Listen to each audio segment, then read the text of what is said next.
May gagamutin na naman akong isda. May white spot. Ang lala. Aray ko. Medyo malamig lang talaga. Aray ko!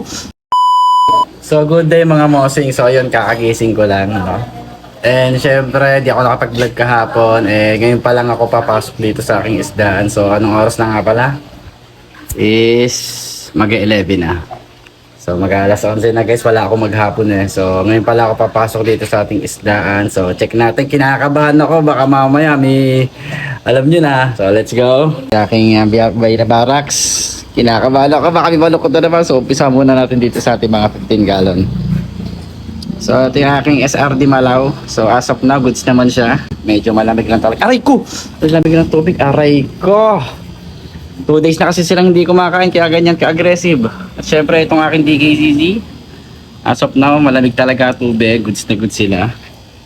At ang aking Coffee Co Blanca F2, so ayan, lumalaki na. Sabihin sakit. So medyo goods naman, kinakabahay ka. And next syempre itong ating X-Max. Ayan, X-Max. Lamig talaga ng tubig no. 2 days pa lang, 2 days. Ayan, ito pa yung DKCC ko. Ayan, DKCC. Ayan, syempre, ito pa yung mga... Lahat na pinapakita ko, pwede nyo nang bilhin yan, ha. So, goods naman sila. As of now, malamig lang talaga yung tubig nila. So, dito naman tayo sa malalaking tanks. So, ito yung malalaking tanks. Nasaan na yung sengko ko? Yun. Ano yung sengko ko? Grabe. Mukhang matamlay, oh. Kinakabahan ako dito. Pagka ganito mga style, na nasa gilid lang. Hindi naglalalangoy. Aray ko. Ano, yung pins niya nakatiklop. Pagka ganyan nag-iisip na ako kung bakit nagkakaganyan. It's possible sobrang lamig ng tubig talaga. Napakalamig. Siyempre ito yung mga beta ko dito. Yung mga beta ko dyan, pamimigay ko na yan. Okay, bilhin nyo na lang yan. So hindi ko napapakita yan. Ang ating ko yellow base. Ayan, molting nilipat ko na siya sa 35 gallon. No? Ayan.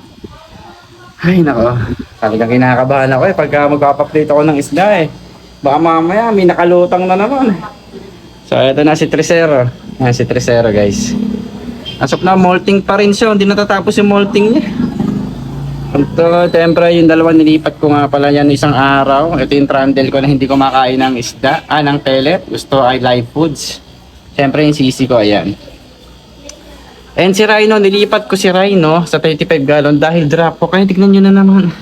Talaga, may white spot. Ang lala. Aray ko, mapapaisip na naman tayo dyan. May gagamutin na naman akong isda. Diyos ko po, Rude.